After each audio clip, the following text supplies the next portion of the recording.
در نویه پنفیل و ولایت چوی قرغیزستان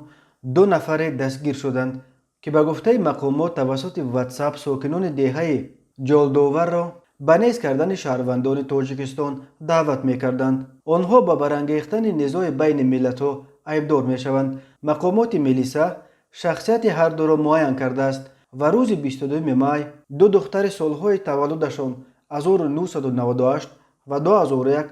دستگیر و به حبس پیشکی گرفته شدند. یادآور می‌شویم که این در پی مناقشه خونین پایان ماه اپریل در مرز تاجیکستان با قرغیزستان است که با 55 کشته و 240 زخمیش 36 کشته و 154 زخمی از طرف قرغیزستان و 19 کشته و 87 زخمی از جانب تاجیکستان پرقربانی ترین مناقشه